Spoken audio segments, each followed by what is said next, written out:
Welcome to the Blue Lounge. Welcome to the stream. I hope you guys are having a fantastic evening. We apologize for being a little bit late, but you know what it's like, YouTube traffic, and sometimes it just gets you delayed. But I hope we weren't too late. I hope you guys are still eager and excited about the stream. I have today a very special guest. Someone who I've been following for quite some time, and I've had the privilege to invite and for him to accept my invitation and to come on to the Blue Lounge. It's Moh Haider. Moh Haider, a big figure in the Arsenal social community, Arsenal fan base community, and also is a big figure in many different areas outside of football. He has a lot of charity work. He has a lot of different activities to support those in need in various parts of the world. So I want to say welcome to the Blue Lounge, and it's a pleasure having you on, my man. Thank you so much for having me. It's a real pleasure, but you know, I have to be very honest with you. I'm really not comfortable with what I see behind my image on the screen. I would have thought, bro, I would have thought that, you know, you'd be more hospitable than this, because I feel like I need to put tape above and below. It's just not what I like. You can edit your version later if you want, man. But no, no. To be fair, I was really impressed when you accepted the invitation. I know a lot of people don't feel comfortable, you know, going to the turf of a different fan base, especially a rival club within the same city. So for you to come on here and accept this invitation, it means a ton for me. Mo, there is something that I want to get out of the way before we get into the football talk, the football aspect of the stream. A lot of people who followed you or who follow you would have known you from your presence on AFTV in the past, and there has been certain developments which made you part ways with them. And there's been a lot said about it. I know you've done a few videos about it. One that was taken offline, unfortunately, for reasons that you've explained well in your explanation of the whole situation. But I want you to give us a brief summary to why that whole thing came about and what was the reason behind it. And if you can just indulge us here as the Chelsea fan base looking in on this situation. Yeah, I mean, I'll do it very quickly, but it's funny that you say indulge the Chelsea fan base, because, boy, if Arsenal Fan TV or if Robbie was guilty of what he was guilty of that ended up me leaving, every single person that has solidarity with the Palestinians should be leaving Chelsea as a supporter of Chelsea Football Club. Because it comes down to the same issue. It comes down to the absolute lack of regard and consideration for Palestinians. And if Robbie's guilty, then Roman Abramovic is the don of being guilty on this issue. You know, as you know, with what happened with AFTV, was that there was just inconsistency, a stench of inconsistency in the way that I was treated with my passion for the cause of the Palestinians versus how anyone else was treated for any of their causes. And the sad thing was that I kind of didn't actually speak about my cause. I wasn't vocal about my cause. My cause took the form of a badge and a hoodie that said Palestine. Other people, their passionate causes took the form of speech. It took the form of actually, you know, talking about that and then talking about football. It took the form of taking a knee. It took various physical and verbal forms, whilst mine was my own freedom of expression in terms of my own clothing. And that was censored because it was Palestine, whilst the other causes weren't censored, even though that they were expressed in a much more direct manner rather than sort of passively in the background. So that's why I felt aggrieved. Then, look, for me, I just, as there's more important things. There's much more important things than a fan channel and these sorts of things. So some people get it, other people don't. Some people to this day are like, I can't believe you did that. I can't believe you gave that opportunity away. I can't believe you did that. And I'm just kind of like, no, listen, you and I, when people say that to me, I think you and I are very different. I gave nothing away. I grabbed the opportunity to show solidarity with the Palestinian people. There's no better thing. There's no sort of nothing that I could have done on AFTV would have given me that level of happiness internally. So, when I went to bed that night, I thought, I can go to bed knowing that like I've been true to myself and been true to the cause. That's so much better than followers or little opportunities here and there or a bit of clout. But, so that's what it came down to for me. But, I guess the uncomfortable mirror that I'll hold up to everyone, to yourself, to any other Chelsea fan, is that I couldn't maintain that status quo. It didn't sit right with me to, not, I'm not saying don't support Chelsea. You can't help that at this stage. Sure, you are what you are. But I did something, and I stood up to someone because I felt like they were completely disregarding the Palestinians, working against the Palestinians, complicit in the sort of a fight against what's happening to them, by shutting it down. And Abramovic if I can interject, in respect to Abramovic and in respect to the people who run this industry, who own these big clubs and who are big factors in what takes place, do you think that Robbie or AFTV as an entity was being forced by people at that level to change their approach and to change the way that they handled your situation in particular? Well, I think that, yes, there was external pressure because he told me that. He told me that supporters had complained. But again, it's all about that inconsistency. I know that many people had complained about various other things about AFTV. They had complained about certain people on AFTV. No action was taken against them, yet this was deemed action-worthy. So again, it's that inconsistency. Why is it that you're picking and choosing what complaints are valid to you, what complaints matter to you?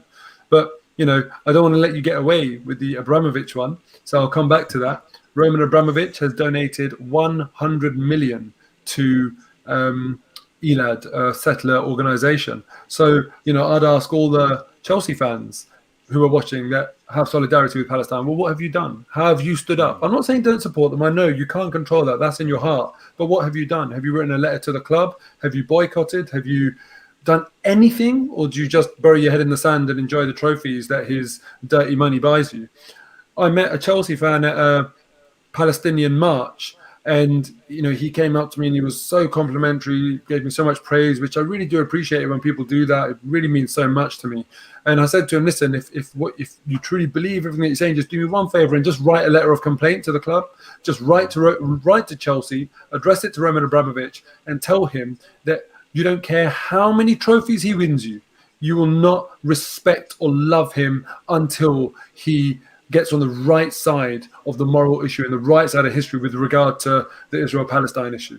And he promised me he'd do it. I wonder if he ever did, but that's it. That's my request. Sure, no, it's a fair request. It's a fair request. Everyone takes their opinion and their struggle in various ways.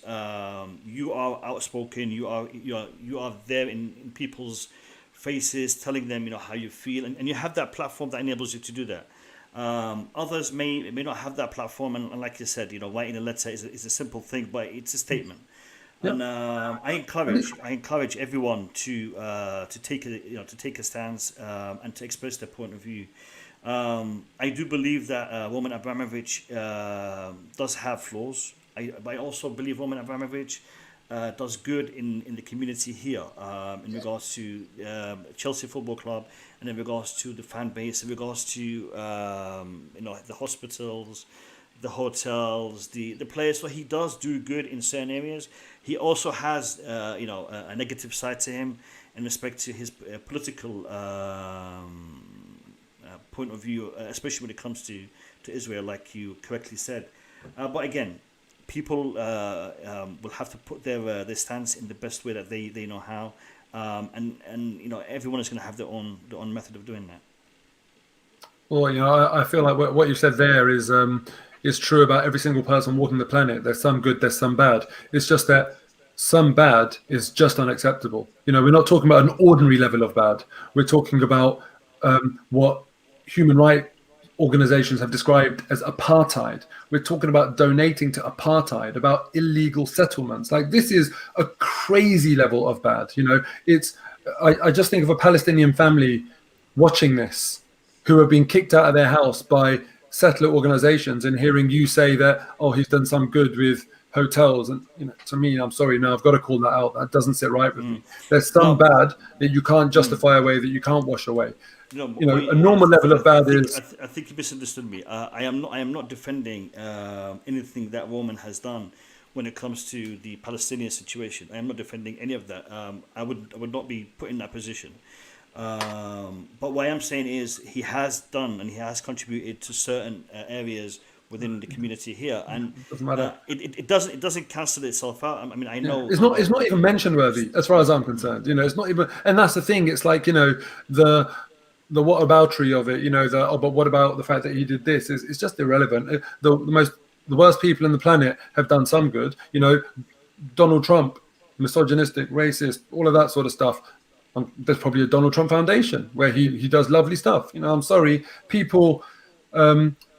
It's not enough to do good and do bad as well. You have to be doing good and only good. That's what we're aiming for. So you can't explain away the bad. But it's a high standard.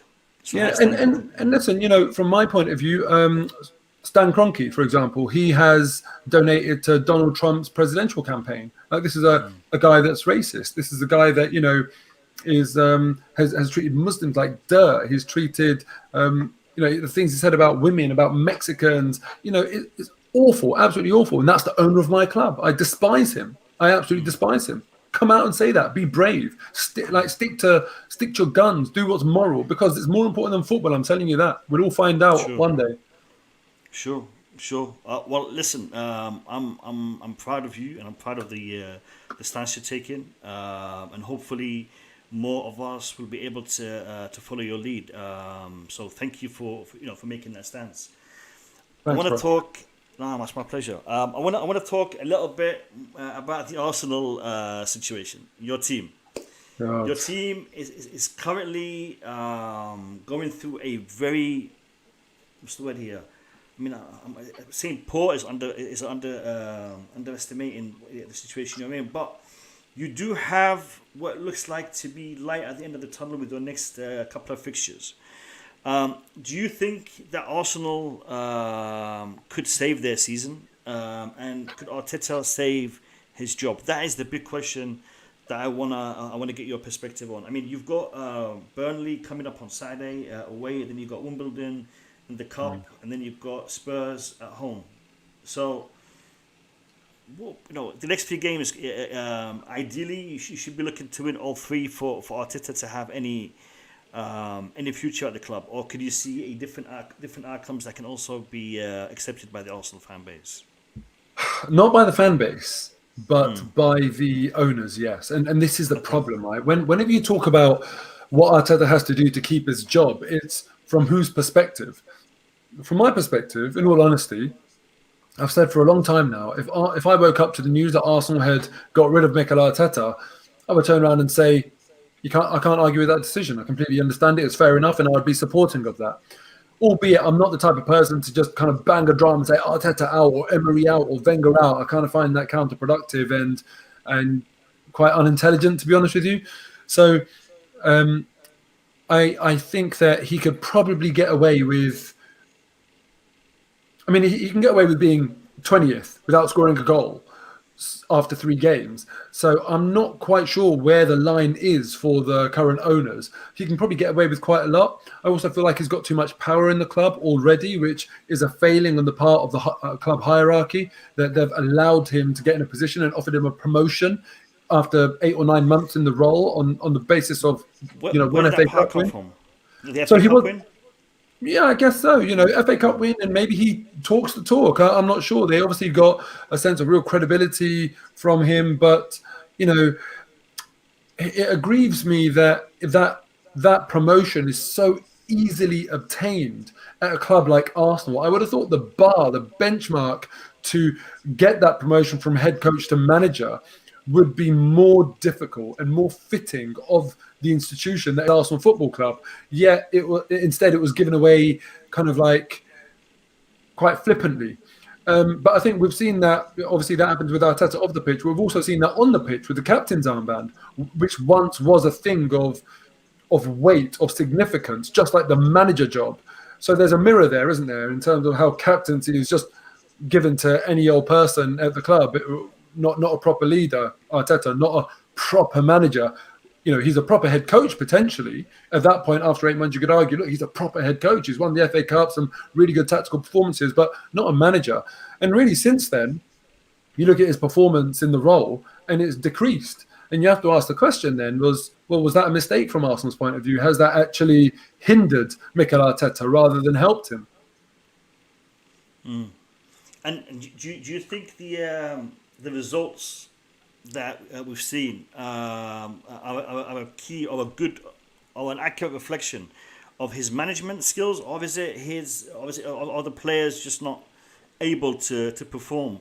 Because you guys made quite a lot of acquisitions this transfer window, and to be honest, the fan base, the Chelsea fan base, is looking at the way we're spending our, the way we're spending our money and the way that Arsenal are spending their money, and we are a little bit baffled in respect to who you bought and how much you spent, and what is the ambition here for Arsenal? Because this talk of you guys wanting to secure something for the future, well, you need to have something secured today, and then you can build on for that for the future. So yeah, the thing is, I think what we've done is we've looked very far into the future, and unfortunately, there hasn't been enough focus on the here and now. So there's a lot of Arsenal fans that are quite frustrated that we're not frustrated about the money that's been spent because we wanted to spend money, right? But we are frustrated about how that money has been spent, where it's been spent, and the amount. So £50 million on Ben White seems quite high. It seems like we have overpaid. In time, that might turn around and we might look at that and say it was money well spent. But as of now, we kind of feel as though 50 million on Ben White, 24 million pound on Aaron Ramsdale, 74 million pounds. Couldn't we have potentially added more to the first team, to the starting 11, and taken that league position from 8th to something significantly better? Instead, we kind of feel like we're not that much better than last year. So that's kind of the frustration there. So, people in the club might be thinking, well, we can never, ever make anyone happy because, we've spent money, they're still complaining. But it's about how you use those resources. When you look at Chelsea, you spent less than us, but you've added what was absolutely blatantly, abundantly obvious to your team, and it's already paying dividends. And I kind of wish that we had done that with regards to like our central midfield issues. But who knows? We have to give these players a chance. Sambi Lokonga, because let's say, for example, me and a lot of other Arsenal fans were saying, let's get 3 names, for example, Bissouma, Locatelli, or Renato Sanchez were sort of 3 names that a lot of Arsenal fans were kind of saying, we'd like to get. Now, if we got one of those 3, we think we would have been drastically improved. But let's give Sambi Lokonga a chance. He's looked good when he's come in. He might perform to that level that we wanted one of these 3 to perform at. So there's still a chance that the hierarchy will be able to turn around and say, look, we're proved right. But a lot of Arsenal fans are sceptical right now. Talking about Arsenal fans, Scott Berg is a big fan of your club. He's from down under, from Australia.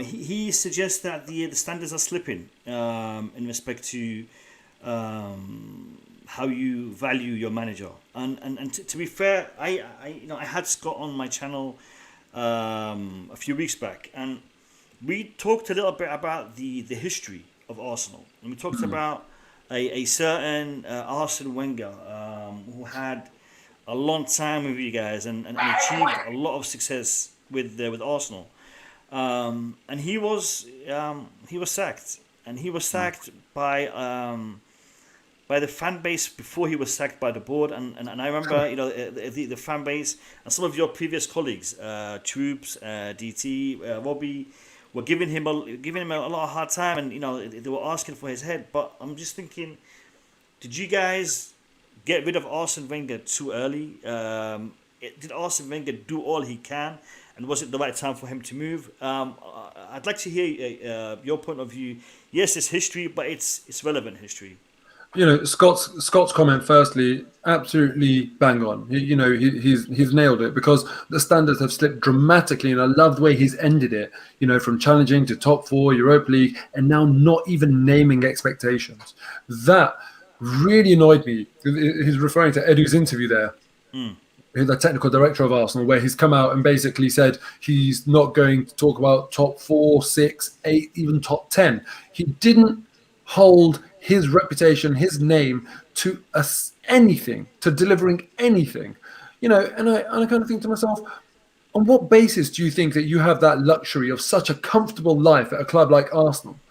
It's just not acceptable. And that's how low the standards are now, that they don't even have to make a single promise. They don't even have to aim for anything. So I really feel what Scott's saying there.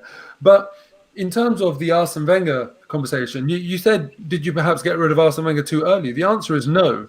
But did we get rid of Arsene Wenger too late? The answer is also no. It's about timing. And this is why earlier on I made reference to the fact that just shouting Arteta out, Emery out, Wenger out, which people just do relentlessly, I find quite unintelligent, because it's only half a conversation. And the amount of times I should have printed this out to hand to people when they used to ask me. When Arsene Wenger was at the club, people used to come up to me, are you Wenger in or Wenger out? And I used to think to myself, in my inner monologue, was thinking to myself, well, I'm not an idiot, so I don't think either. What it's actually about is who's there on the market to replace him. And I had to go through the motions of saying to people, if I said to you, move out your house into a new house tomorrow, would you do it? The first thing they would say is that, well, where am I moving to? What's that house like? So why are you not asking the same question when it comes to the manager? If you care about this club, you have to make the decisions in a sensible, considered, diligent manner. And I just think to myself, the amount of fans that with so much confidence go out and talk rubbish on social media or whatever it might be, thank God you aren't the custodians of my club. Because to be that reactionary, to be that sort of one-dimensional in your thinking, to just shout Wenger out, well, now look at us. It was never this bad under Arsene Wenger. It got worse under Emery. Ljungberg came in, he didn't fix it. It's got worse under Arteta. It may well get better, but it's not about too early or too late. It's about who's there. And I did an interview on AFTV once where some people were upset with me because I'd always been a staunchly respectful of Arsene Wenger. And in this interview, I think it was after an awful game, I said, look, if Pep Guardiola was available today and I was in charge of Arsenal, I would relieve Arsene Wenger of his duties. I'd drive him to the airport myself and kind of say, look, off you go on holiday. You're gone. But the fact of the matter is, that is for a manager like Pep Guardiola. I would have said to Arsene Wenger, your time here is over. I would never have said to a legend like Arsene Wenger, your time here is over, for Mikel Arteta. Even when we signed Unai Emery, I thought to myself, okay, well, he's not the manager I wanted. I wanted Massimiliano Allegri. But I thought to myself, with Unai Emery, at least I can understand why. Because he's got some sort of track record. He's got an experience of winning the competition, the European competition that we were in. At least I can see some logic in it. I couldn't really see much logic in Mikel Arteta. And I certainly couldn't see much logic in the promotion of Mikel Arteta 8 or 9 months into the role. So this is my frustration with Arsenal, that the sort of transfer from Arsene Wenger to the next manager and the next manager and the next manager has not shown me common sense or a footballing acumen that I wanted to see. When Klopp was available, when Guardiola was available, make the move at that time, not just randomly, because it's a knee-jerk thing or the pressure's got too much. So yeah, this is the state of affairs at Arsenal Football Club. It's people that don't know what they're doing running the club, and that has now trickled down all the way to it seems like every corner of the club. Right now, there's a lot of managers linked with Arsenal. previous manager from Chelsea, Conte, he was linked. Do you want to see Arsenal continue with Arteta, or do you want to, talking about the house analogy, is there a house that you want to move into right now? Yeah, I'd move into the Conte household. I really would. So if as I say, if I wake up tomorrow and I said to myself, really honestly, what my reaction would be? Would I be happy if I woke up to the news that we had sacked Arteta and signed Antonio Conte? I would be really excited. Thinking about it, I would be really excited. I'd be thinking, wow, wonder a manager with that level of intensity and high standards and track record. His 2 seasons in English football are so underrated. FA Cup final and Premier League winners. It's so underrated. Yeah. So I'd be very excited. And I have to admit, this season, renewing my season ticket, going to the games, I wasn't excited. I was just not excited under Mikel Arteta. So beating Norwich 1-0, that's a team that's got no confidence, and it doesn't really do much to change anyone's mind. I would have expected more. AFC Wimbledon, just like West Brom when we won 6-0, doesn't matter what the scoreline is, that's not going to change anyone's mind. Burnley away is a bit more of a stern test. I still think we should be going and winning that. We should go and win that. But Tottenham at home, that's his opportunity to kind of announce to the fan base, we've properly turned a corner. But you can't go and lose to Burnley and then go and beat Tottenham because, then it's one step back, one step forward. So he's got an opportunity that he just about took with Norwich. And now he has to build on with Burnley and Tottenham. Forget FC Wimbledon. That has to be a win irrespective. And we'll see what he does. But, I'm not very optimistic. You were talking about winning those 3 games. Forget Wimbledon. So let's talk about those 2 games: Burnley away, Tottenham at home, 6 points. I'm not sure. But I think they will be crucial for his position as a manager of Arsenal. I think losing the first batch of games and then just getting that one win and scoring that 1 goal. I mean, because right now literally you got 3 points and 1 goal from 4 matches. So I think it's the way I see it is these are must wins for Arteta for his career. That's the way you see it. That's the way I see it. That's the way a lot of the fan base see it. But is that the way Stan Kroenke sees it or Josh Kroenke sees it? I think they don't see it. I think that's the problem. They're not there. They don't care. When they turn up, it's because Amazon are there filming a documentary, which is going to be awful. So that's the point. They don't see it, bro. Just so you know, more the Chelsea fan base are looking forward to watching that documentary. Listen, people in the chat, I will be giving you an opportunity to come on and pose a direct question to Mo very shortly. Within the next 15-20 minutes, I will be posting the link. I will give you the opportunity to come on and pose a question to Mo. But before I do that though, Mo, as an Arsenal fan, as a outspoken Arsenal fan, how do you see the situation with Chelsea in respect to our hopes? I mean, right now, every Chelsea fan will tell you we want to win the Premier League. We want to get the Club World Cup. I mean, we have high ambitions. How do you see Arsenal ending the season, and how do you see Chelsea ending the season as an Arsenal fan? I see Arsenal achieving nothing. I don't see us winning a trophy. I see us having a very poor season. I see us finishing anywhere between 7th and 10th, realistically. And it hurts me to say, I see Chelsea as real contenders. I really do. I don't think you'll win the league. I think you'll fall short. But I see you as real contenders. And, we're talking 3-4 games in. If you manage to build up real steam, and if Thomas Tuchel manages to sort of maintain the amazing grip that he seems to have over Chelsea right now, and I mean that in a really complimentary way, like a really positive grip. He's really got things under control and really bringing people with him. It's magic to see what he's done with your club, and what's really interesting, I spoke about Arteta getting that promotion after 8 months or 9 months from head coach to manager. And there was a quote from Thomas Tuchel, not too long ago about how just being a head coach gave him the freedom to go and achieve at Chelsea and helped you win the Champions League. And I just kind of think to myself, clearly you've done something right, we've done something wrong, and I think we'll see that play out this season. Chelsea will go on and have a really good season and probably win a trophy of some sort, and I think Arsenal will just disappear into mediocrity and waste a year of my life and their season. All right. The reason why I asked you that more is because you have a good player, a player who I think was it Arsenal on loan last season, and I think you guys bought him this season, Odegaard. Odegaard made a statement in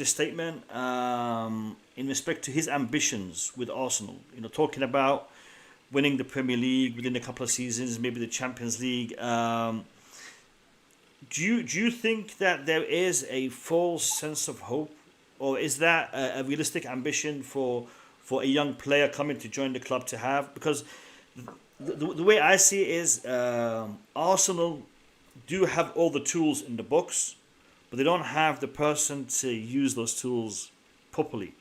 So do you think that maybe if Arsenal were to address certain things within the team, that those ambitions are realistic, or do you think they are too far out? I think, of course, it's too far out. I don't think it's realistic at all. But I think that, you need to look at what Odegaard actually said. So to be fair to him, I think he kind of said something along the lines, I'm trying to pull it up. I think he said something, if you aim too low, you get criticised or something. But he says to get the club up the table, near the top of the league, and fight for European football and fight for trophies. Yeah. I think for this season, obviously, we want to get back to European football. That will be important for us, the players, the club, and the fans. Then hopefully, with time, win trophies, Champions League, and hopefully win trophies, Champions League, and hopefully win the league within a couple of years. So he didn't say win the Champions League. So he said win trophies. FA Cup, Carabao Cup, Champions League, being present in the Champions League, and hopefully win the league within a couple of years. Now, obviously, winning the league within a couple of years seems like a million miles away right now. But when I've read those comments out verbatim, they seem a lot more measured than maybe the way they get reported, because the only thing people will say is win the league within a couple of years.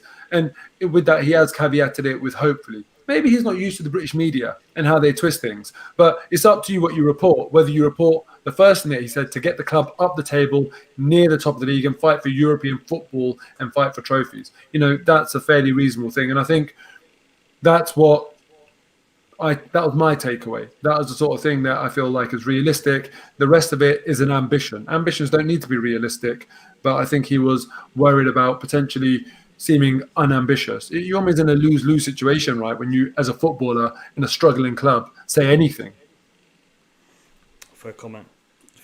Yeah, no, I think from my perspective, it's good to have ambition, especially when you are joining a club that has a lot of history. I mean, banter aside, Arsenal have a lot of history, but I think you guys need to try to build for your future, and maybe with a few changes, something could happen. I'm gonna post the link. I know Scott is dying to get in here, so I'm gonna post the link in the chat. Guys, I will only be bringing on one person at a time.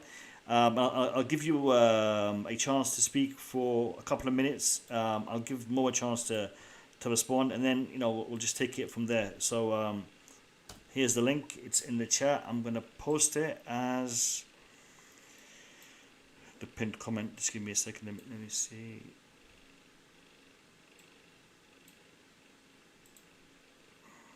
Pinned message. All right. So you have the link there in the pinned comment. I've got Kasim coming in first. Scott, you were beaten by Kasim. So Kasim, and then we've got Scott coming on after him. Kasim, welcome to the stream. How are you? Hi, Moh. You all right, mate? How's it going, man? You okay? I'm fine. Thanks for having me, Moh. Appreciate that, mate. Pleasure. What question do you want to ask Moh Haider? Yeah, well, just first of all, I heard the whole conversation, and a big admirer of Moh Haider. Man was a principal, and it's very rare to find people like that. And actually, Mo, I've been following him for quite a while. In the way is the story was Robbie and all this, and it's so sad, in a way. But your man was obviously more than principal, and it's very very important. And in life is more important things than football. Sometimes we support our clubs and everything, but ultimately you have. I'm pretty sure you've been raised by your mom and dad, but morons are principle are right or wrong, and it's very very important. So yeah, Absolutely. my question is more is when you got a player like Saliba, um, I don't understand why Arteta spent this 50 million without giving Saliba any chance, and he was a good mate with Fofana from Leicester City. But obviously both came from the French league, and they both have a higher potential. I don't think Arteta gave him the chance to to get to the first team because he played a few times for the under 23, and I believe Arsenal that season finished you know top three defensively. They were strong defensively, so why did they go out? He spent 50 million instead giving Saliba the chance. Yeah, thank you. Yeah, I mean, look, it's a really really good question, man. It's something that a lot of Arsenal fans have mentioned as well. But this is the really really difficult thing, right? As a football fan, and especially like when you're talking as publicly as we do on social media, because when certain things happen that maybe don't reflect well on the club or the players, or whatever, I'm very quick to say, keep this internal. Don't air our dirty laundry out in public. Yeah, if there's been a big dispute or something, because look, if it becomes, let's say for example, there's been a massive falling out and Saliba's position at the club is untenable. If Arsenal make that really really clear, what happens to Saliba's value? It obviously drops. People obviously know they can pick him up on the cheap and on the cheap and that sort of thing. And for a long time, I was annoyed about the Saliba thing, and a part of me still is. But then I think to myself, surely there must be more to it. No one doubts his ability. He's played well on loan. Yeah. And I just think to myself, is this potentially one of those situations where there's something behind the scenes, and if they told everyone, or if it became common knowledge, I'd be the first one saying, have some common sense. Don't tell the world. Keep it behind closed doors. So that's a slight suspicion that I have. But on the other hand, I don't know that to be true. It's only a suspicion. So if I look at things on face value, as you've done, and you look at the fact that we've loaned him out, not given him a chance, and gone and signed Ben White for 50 million, yeah, that's awful. That's an awful way to run a club. And my issue with Arteta, aside from what I see on the pitch, is that I think he's got a lot to learn in terms of man management. When a manager and a player aren't kind of a match made in heaven, or something's up, or it's not going well, a manager has various options. He can sort of go and put an arm around the player. He can have a meeting with the player. He can be more of a disciplinarian. He can invest time in extra coaching. He can work on that player's mental side of things. There's various things a manager can do. But to me, it seems like Mikel Arteta, his first port of call is exile. I'm just going to exile you. He's done it with Ozil. He's done it with Guendouzi. He's done it with Saliba. And I think to myself, like, well, where's it going to stop? To me, it doesn't seem like a sustainable, sensible way of managing a squad. You're going to run out of people if you get through people like that. It's nearly happened with Maitland-Niles. There's been trouble there. It's kind of endless with Mikel Arteta. And I just think to myself, I appreciate that maybe the culture at Arsenal wasn't where it needed to be in Wenger's final years, and maybe Emery struggled with that as well. Maybe it was communicated to Arteta that you need to fix this, or maybe Arteta knew that himself and came in thinking I need to fix this. But the best way of fixing that, in my opinion, is to get the players to love you. If they love you, like we see the Liverpool players with Klopp, or let's say any team Mourinho manages for the first 12 months, those players will love him. Yeah, you get the players loving you, they'll run through brick walls for you. They play for you. Yeah, and if you get players to fear you or sort of be a bit unsure of you, yeah, you'll get what you want on the face of it, but they're not going to go and die for you on that pitch. And I think that's what we're seeing with Arteta. Thank you very much, Mo. I appreciate that. Thanks for coming tonight as well. Cheers, man. Cheers. Thank Cheers, Kasim. Thanks, Mo. Appreciate you. Bye. Thank you. Talk to you later, Kasim. Bye-bye. Cheers. Listen, lads, we have a long queue. So I will try to get through as many questions as possible. But I want to ask you guys to do me a favor. Those of you waiting to get on, I want to ask you to have your cameras switched on because I want to see who I'm actually bringing on to the stream.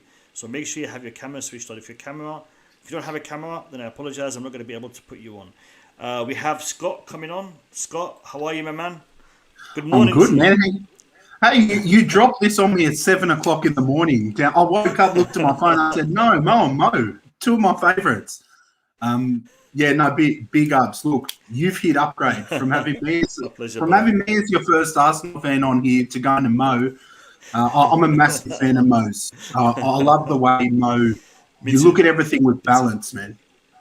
And big ups to you for having me on. Quick question, because I know you've got a big queue. We know that the club standards have slipped. We know that as a club, we aren't where Arsenal Football Club should be. I'm constantly having a debate with some of the guys that I co-host my show with, a Chelsea and a Man United fan, who are consistently telling me that Arsenal are no longer a big club. Now, what are your thoughts on that? Do you think we are still a big club, or do you think that has slipped with our expectations? And then my second question, to follow it up, is what are 3 simple steps that you would take if you were in Edu's position or Arteta's to get us back to where we need to be? So, look, firstly, Scott, thank you so much for your compliments and everything. I really, really appreciate it. Really humbled by it. And look, you and I will do something soon, okay? I promise you that. You and I will definitely be doing something similar soon as well. So it's all love. Thank you so much. And with regards to people saying Arsenal aren't a big club, look, this is I'm guilty of this myself, yeah? You mentioned that I'm balanced. When it's my own club, I'm balanced because I love my club and I want to be fair to them. But Man United have struggled in recent years. They haven't won a trophy in God knows how long, right? And I've very famously gone out there and said they're an ex-great club. And boy, it gets the United tears flowing, yeah? Now, between you and I guess everyone watching, when I say that about Man United, I know that I am trying to be antagonistic. And it's exactly the same when people are saying that about Arsenal. The reality is, actually now, Man United are a great team. Well, I won't say a great team. They haven't won anything, but they're a good team as well. But they've always been a big club, yeah? I am like being antagonistic when I'm saying they're an ex-great club or an ex-big club because I don't like them. I'm trying to annoy people, yeah? And when people say that about Arsenal, it's undeniable. We're a huge club. We know that. You know, you're all the way in Australia. You know when Arsenal tour and, you know, there's even an Arsenal game on, how many Arsenal fans are there around the world in where you live, where anyone lives. I've seen it myself. So we're still a huge club, but we're not a big team. We're a massive club. We're not a massive team. And that's truly the crux of what I... like the sort of mischief I cause with United fans when I say that you're not a big club anymore. What I mean, and the ones that know that what I'm doing obviously know that what I'm saying is you're not a big team anymore. But they're a big club, just how Arsenal are a big club. You know, and I'll give one sort of anecdote as to the one moment where I realised even I was shocked at just how big Arsenal are as a club worldwide. I went on the pre-season tour in America a couple of years ago, the last one before COVID, I think it was. And there were games in 4 different cities. I think it was Denver, Charlotte, I can't remember where else, and also Washington, D.C.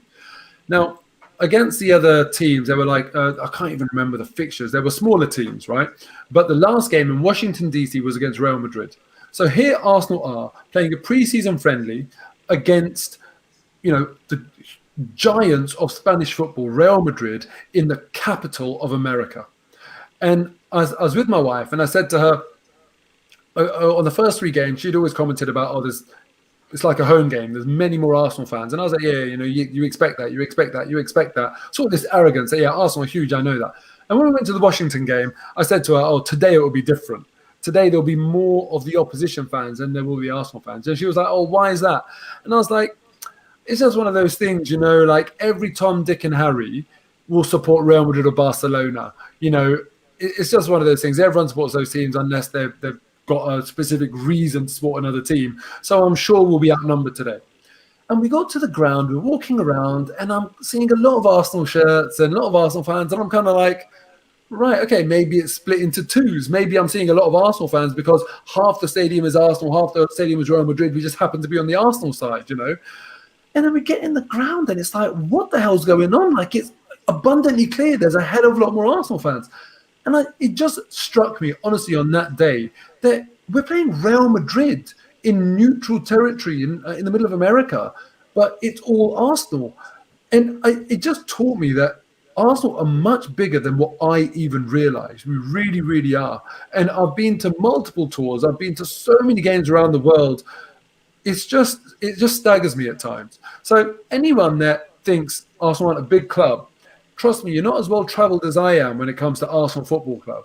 And I can tell you from first-hand experience, we're huge. We're just not a huge team.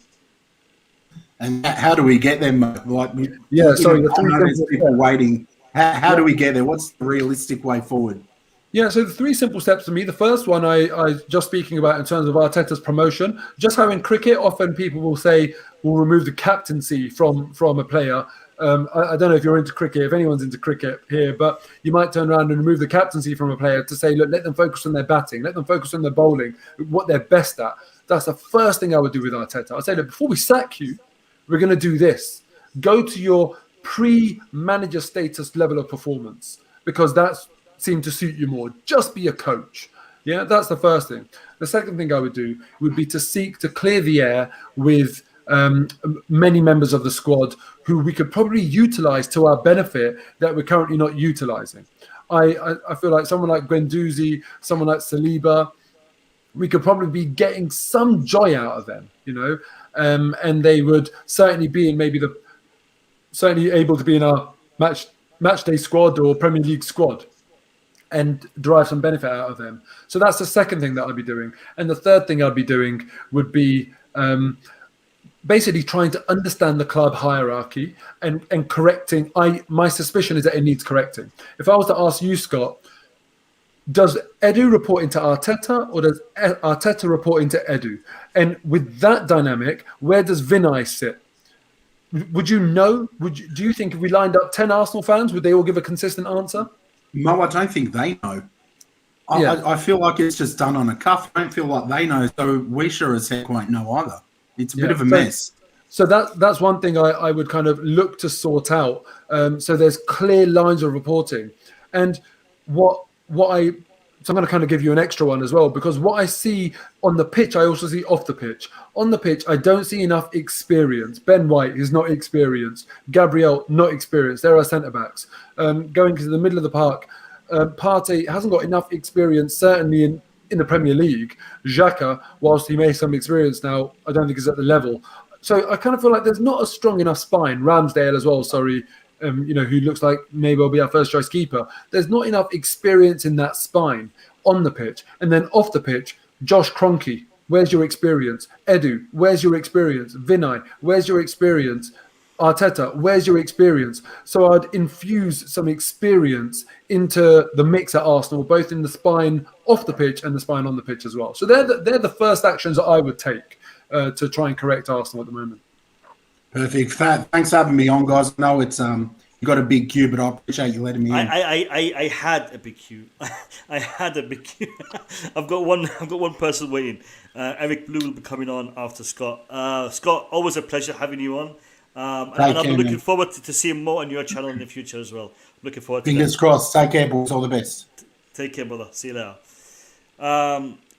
Lads, we are still going to be on for another 15-20 minutes on the stream. So if you guys want to jump on, the link is in the pinned comment. Click on that and jump on. I have one of my regular panelists coming on, Eric Blue.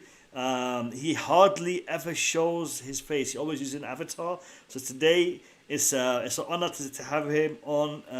He's taken off the camera. But I know he is. So I'm bringing him on. Eric Blue, how are you, my man? Yeah, hey, hey guys, hey Mo, thanks for coming on the channel. Yeah, I just wanted to ask. I wanted to ask about the management, but we've already talked about that. So I wanted to just ask about London. And do you think London is red, or do you think London is now blue?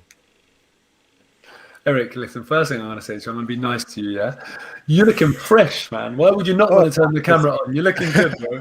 And the second thing I'd say is that, listen, London, yeah, has existed for many, many years. Have you ever been to London? Yeah, sure. Yeah?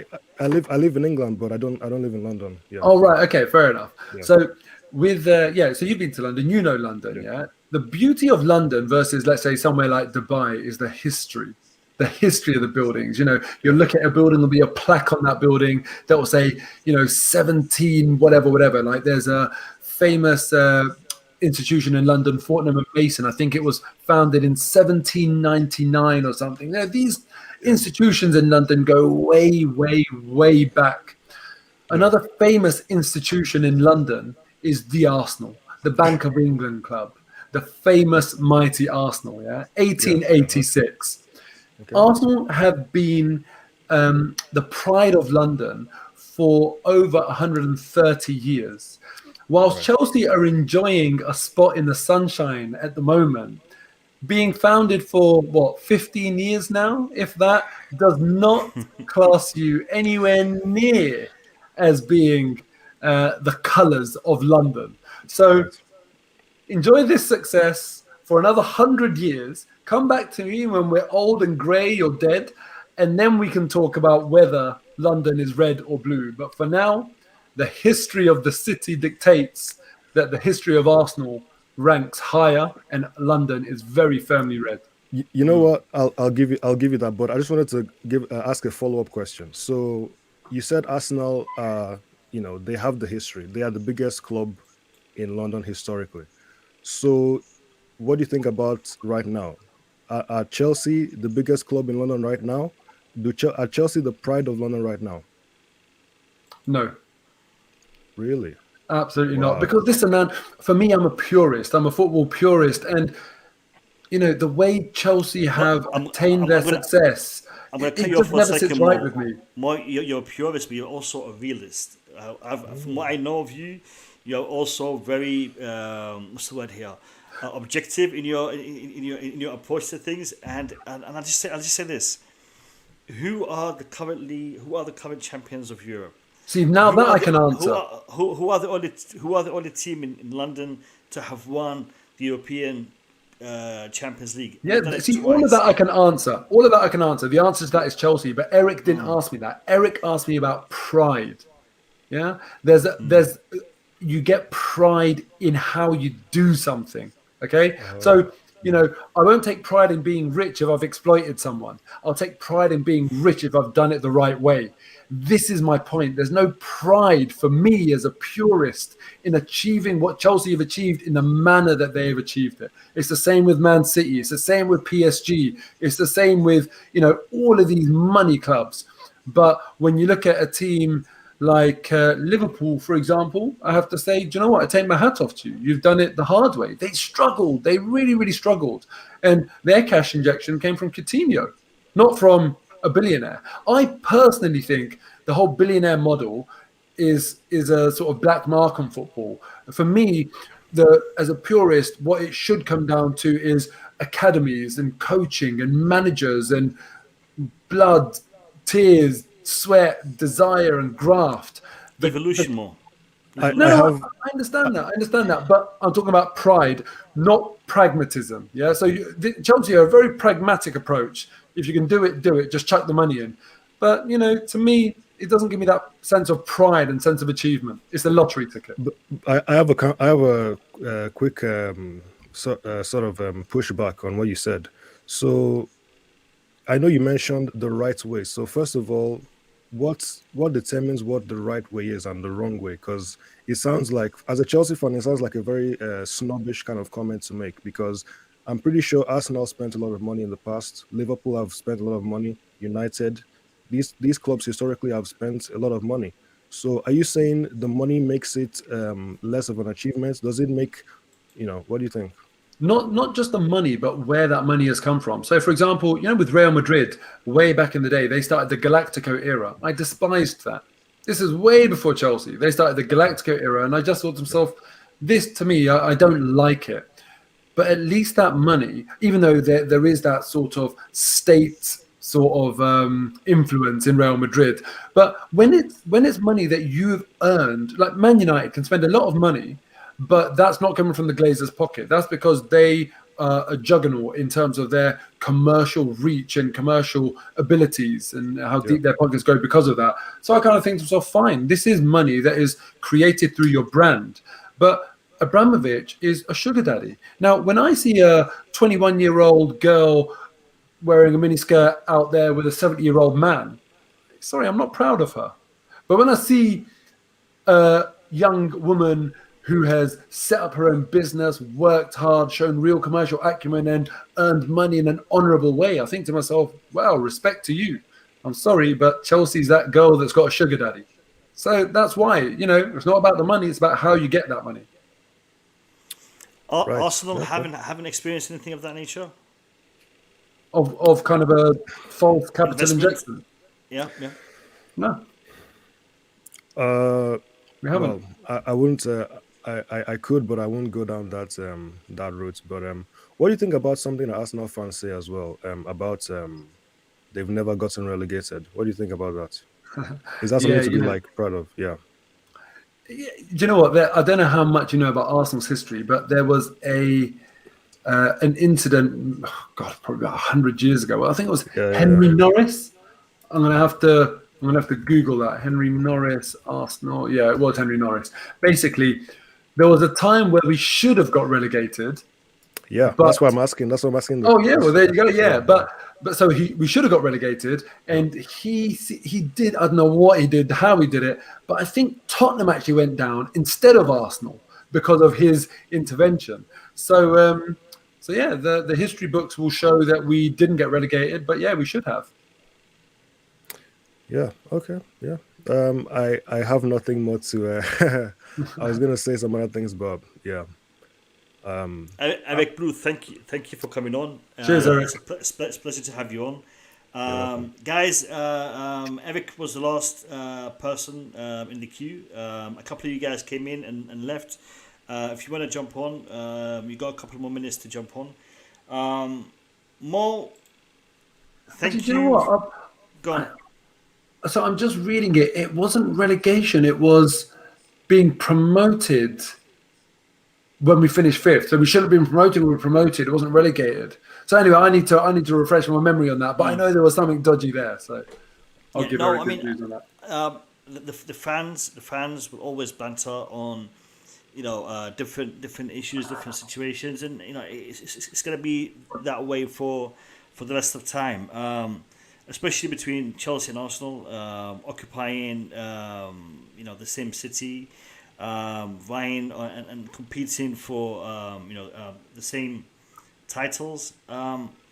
Again, we can banter. We can talk about who's got more trophies, who's got more trophies recently, etc., etc.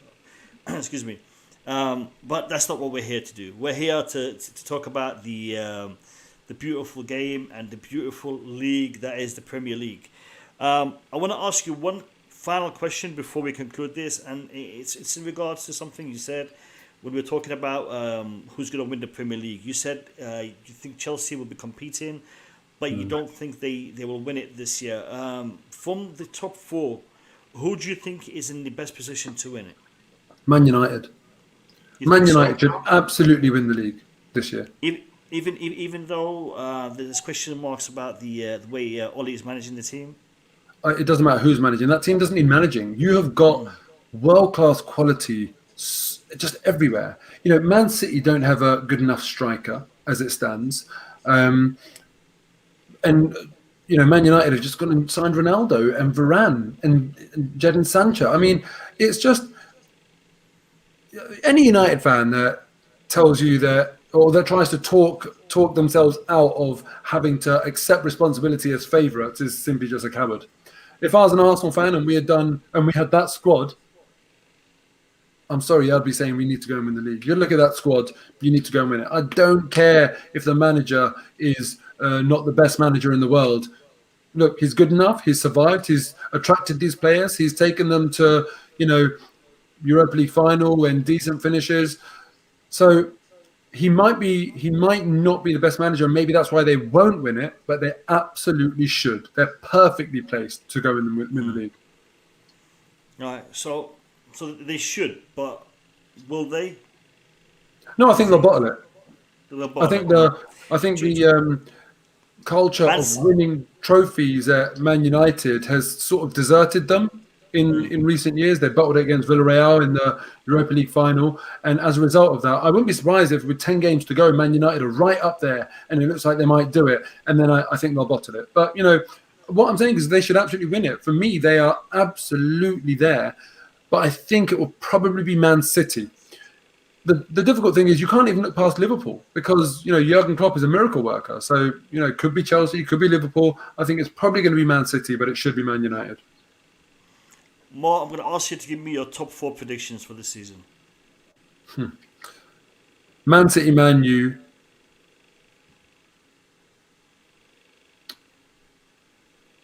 And then it's either Chelsea or Liverpool or Chelsea. I'll say Chelsea, Liverpool.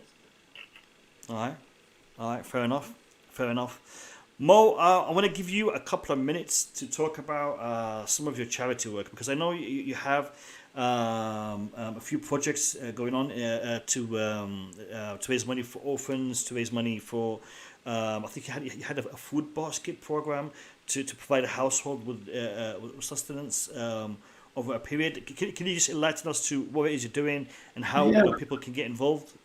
Sure. So the one thing that I do every single year, and I keep it up, been doing it for quite a few years now, is I think it's lovely because I don't actually put in a penny, right? So I don't deserve any credit. It's all of you guys, everyone that follows me on social media and stuff, what they do. Every Ramadan, I just say, look, this is our fundraising target. Help me raise this much money and we can sponsor this many orphans. And obviously, once you start sponsoring an orphan, you never want to then run out of money. You never want to stop. So in the first year, we started off with 1. And then I think in year 3, it went up to 3 orphans. Currently now we're on 6 orphans. We're sponsoring 6 orphans. And when you actually think about how that has happened, this is a bunch of strangers that have never met each other, all just donating a little bit, like £3, $3, whatever it might be. Some people are able to donate more, which is great. But effectively, every year I just say, look, I just need 1% of the people that follow me to donate, let's say £3. And if they do that, we'll be able to continue to sponsor 6 orphans. Every single year. Honestly, at the start of Ramadan, when I start this, I have this feeling of dread. Like I actually feel really nervous that what if we don't meet the target? And then every year, like I'm just amazed by people's generosity. And every year we meet and then exceed the target. So that's why we've been able to scale up the number of orphans that we support. So again, I'll be doing that next Ramadan, and we'll make it work hopefully. And more recently on my YouTube channel, what I try and do is I obviously do the football stuff, but I'm trying to do videos about topics that really matter. So I did one recently about Afghanistan because of what's going on there with a guy who, when he was 12 years old, he fled Afghanistan as a refugee.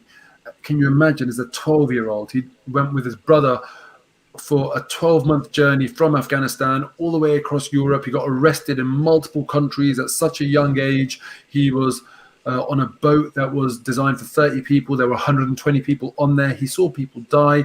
An incredible story for a heart-wrenching story for someone of that age. And, he was on my channel talking about his story and how we can help the people of Afghanistan. I was actually in touch with a charity today where, unfortunately, it doesn't look like it's going to be able to happen. I'm crestfallen about it because it was about really good work that they're doing as well. And I was trying to get a video sorted on that. And so I'm trying to just put some good content out there where, a lot of football fans may not ordinarily see this, or they might not see this in a balanced manner. When you're seeing mainstream media report it, you have to kind of realize that they don't have necessarily freedom. And for me, I'm not the nationalistic type. I don't really have, I can try and be objective. So I I hope that is valuable for people to learn about something without anything sort of being pushed down them with a bias. You know, I just invite a guest on and let them speak, basically. So yeah, that's another thing I'm doing. Hopefully there will be some good that will come out of that. So yeah, just a couple of things that I'm working on. So, you know, if you want to contribute to the kind of orphan fundraising I'm doing, you can find the link on like my Twitter profile. I think it's still up there, or just tweet me or whatever, and I'll happily share it with you. And yeah, if you want to see some of the content I'm doing on my YouTube channel, just type in Moh Haider on YouTube and you'll come across it. I've actually linked all of your socials in the description for this video, so you'll find Moh's Twitter account, Instagram account, as well as his YouTube channel in the description, at the top of the description of this stream. Moh, thank you for all the work you've done. Thank you for coming on this channel. It means a lot to me to have you on. And I want to wish you the best of luck with your work on and off the pitch. Thank you. With football and with the other things you're involved in. I just want to refer to something that you said at the start of the stream. And it means a big, it means a lot to me, because we are associated with clubs who may be run by owners who we don't subscribe to in respect to what they do and how they do things. I also believe that the clubs will be there a lot longer and a lot further and after these guys come and go. You know, our club, Chelsea Football Club, your club, Arsenal Football Club, today is run by a certain individual, a certain organization. Tomorrow it will be run by a different entity. I will continue to support my club regardless of who owns it. But at the same time, what you said is a very valid point in respect to we also have to acknowledge the errors that they are making in certain things. And I agree with you. And it's just, how do we do that? What's the best way that we can do that? Everyone needs to find the way that they can express themselves in the best possible way. Well, thank you for highlighting that. Thank you for bringing attention to that, because I think a lot of people are reluctant to do so. So thank you for doing that. And bro, listen, good on you for being like receptive and objective about it rather than defensive and closing your mind on it. Because as you say, the football club will exist, but beyond the current owners. And all you can ever do is just look at the situation at the point of space and time in which you exist and try and do the right thing there. And yeah, provided we can all do that, then hopefully you'll make some positive change, even if you aren't alive to see that change. So, all we can do is try, right? Yeah. As it says in the good book, فَمَنْ يَعْمَلْ مِثْقَالَ ذَرَّةٍ خَيْرًا يَرَهُ. So we have to do the best, even though if it's an atom's worth of good. So, it is what it is. Moh, thank you for coming on. People in the chat, I appreciate all of your comments. There's been some fantastic points of view raised. The people who came on and talked to Moh and asked him the questions. Big up to everyone. Big up to the football community. Big up to London. Big up to us all as a fan base. Oh, I've got one person who's coming on just as I'm signing out. This is the regular. This is the regular. I'm gonna have to give him a couple of minutes. Let's do it. Boogeyman, welcome to the stream. How are you? Hey, can you hear me? We can, Boogeyman. Hello, Moh. How you doing, man? I'm good. I don't really know you that much. That's the first time we've seen you. So, but the last few discussion you guys have, I was more interested in it when it comes to the owner, who owns the club, and also how what are the, if the club is having success. I'm just trying to. I was a little puzzled. Like, would you say you put more emphasis on club success or who owns the club? Like, let's say your Arsenal fan is owned by some, I don't know, someone you may judge to be okay, but the Arsenal is not having any good result compared to someone that you may judge little suspect, but the club is having a result. Which way would you go? Yeah, so fantastic question, man, because, it's so hard to quantify because you're basically talking about a sliding scale, like disgusting owner, huge success, or really good owner, no success, and then all the points in between. At what point do you kind of say that's the optimum level? It's so hard to choose because clearly, I'm going to be conflicting. I want a great owner and great success. So how do you prioritize? It's sort of like an impossible question to answer. But what I would say is that for me personally, if we take a case study of Chelsea, with all that Chelsea have achieved since Abramovic has taken over, I'm obviously envious of the trophies. I would love those trophies. But speaking from my heart of hearts, if it meant having Abramovic and all of his flaws, his corruption, his awful kind of stances on things, would I take him to enjoy the success that you guys have enjoyed? No.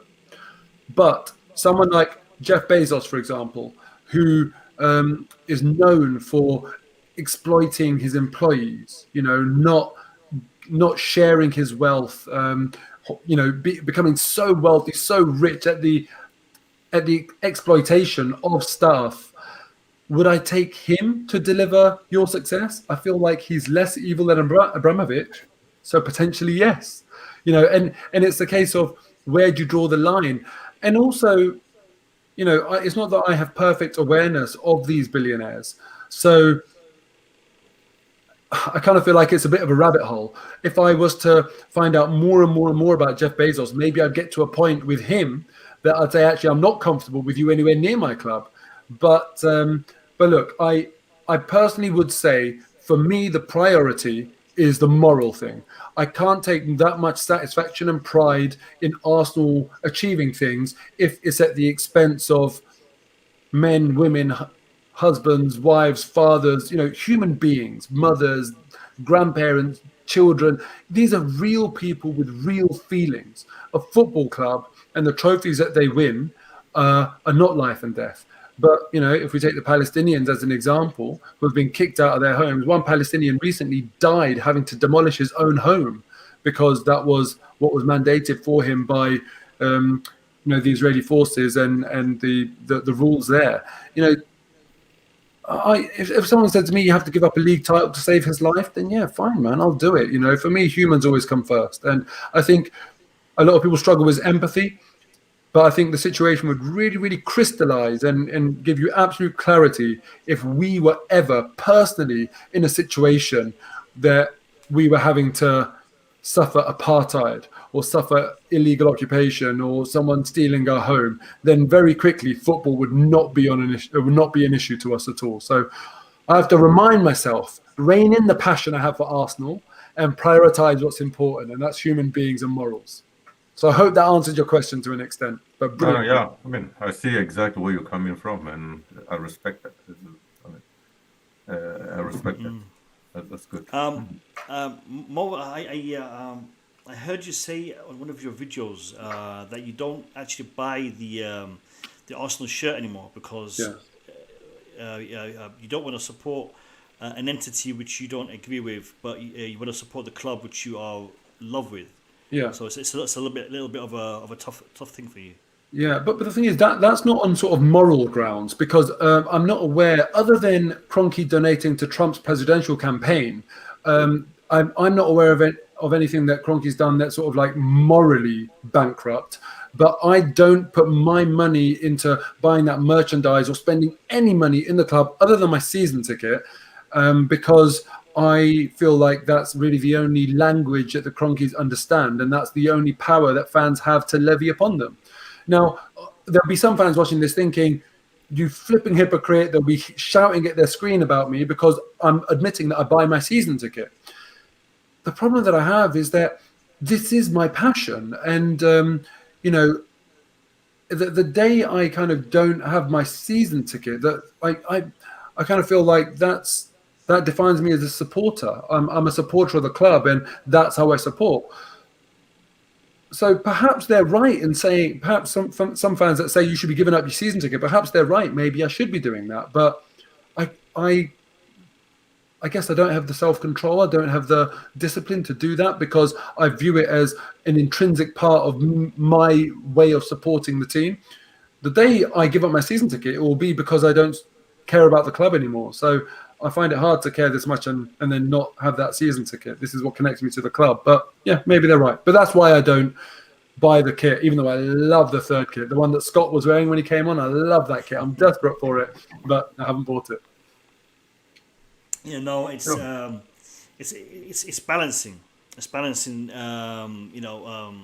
Certain elements and certain situations, but you're a fan. It is actually a difficult line to walk. I can see how complex it is. Yeah, man. And that's the thing. It's not just football, but it's in so many areas of life. Like, look, for me, I love the BDS movement. And you're. I'm looking at you. You're a black man.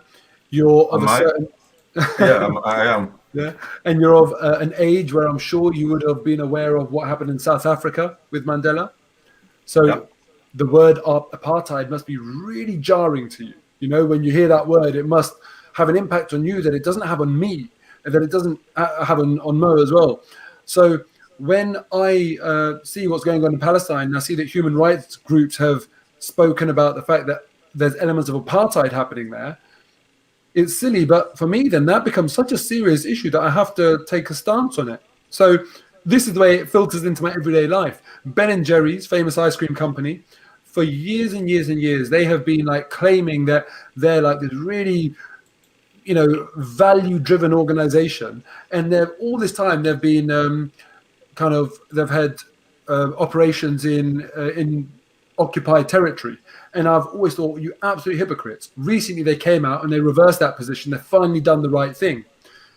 So for years, I didn't eat Ben & Jerry's. And now I'm happy to eat Ben & Jerry's. But they're owned by a parent company, which is Unilever. So Unilever's response to what Ben & Jerry's did was to come out and defend the sort of operations in occupied territory and distance themselves from what Ben & Jerry's did. So I was like, oh, for God's sake. A week ago, I was happy with Unilever. I didn't know that Unilever was somewhere I couldn't shop, and Ben & Jerry's was a no. All of a sudden now, I can have Ben & Jerry's, but the shower gel in my flipping shower is something that I can't use. So I had to go to the supermarket and Google all the different brands, and I can't remember what brand it was that I bought in the end. Nivea, I think it might have been. I can't remember. I need to go and have a look in my shower because now I don't want to buy any Unilever products. So Lynx, I can't buy. L'Oreal I can't buy. So this is how it filters into my everyday life. It's not just football that I kick up this fuss. I do try and practice this in my everyday life as well. And man, Listen, I have a lot of friends that are like, they think the way you think also. I mean, they want, every time they see me wearing something, they're like, you know what you're doing by wearing that, you're supporting this, that's not right, and all those things. I'll be like, listen, man, you need to fight your fight, and I need to fight mine also, Yeah, exactly. That's the way it is. Yeah, and you all know money talks. So if you pinch their pockets, if you stop, giving them your money, then it's gonna hurt them. It's gonna hurt exactly, them. Get them to change. Get them to change. And we all think I can't make a difference. Solely me. But if we all get together and we all think the same way, we can make a difference. Boogeyman, thank you for coming on. Appreciate you. Mo, he's been here for an hour and 20 minutes. Nice seeing you. Hopefully I see you more often on more channels. Likewise, man. Thank you so much for your question as well. Brilliant question. No problem. Cheers. Hey, Mo, I'll talk to you later, yeah? We'll talk later, Boogeyman. We'll talk later. Thank you for coming on, mate. Thank you for coming on. No problem. Moh Haider, brother, this channel would like to give you an open invitation whenever you want to come on and discuss football, discuss the Premier League. Hopefully we can bring you on for the next London derby between Chelsea Arsenal. That would be a pleasure. If you're able to do that. So thanks for coming on, Mo. My pleasure, bro. And we will talk again. I just want to ask you for one favor on a personal level. I know you and Low Key are quite close, so just give him a link to this channel and ask him to check it out. We come from a similar background, so I'm a big fan of his. So it'd be nice to just for you to pass on my salam to him. Yeah, I'll pass on the salams. I don't think he's into football though, so I don't know. I don't know if he'd. Boy, he's such a busy guy, so I don't know if he'd do that. But I'll definitely pass on the salam. Thank you very much. All right, people. Thank you for being here, Mo. I'll catch you around, and hopefully we'll be in touch on Twitter more regularly. Take care of yourselves, and peace out. Peace out, guys.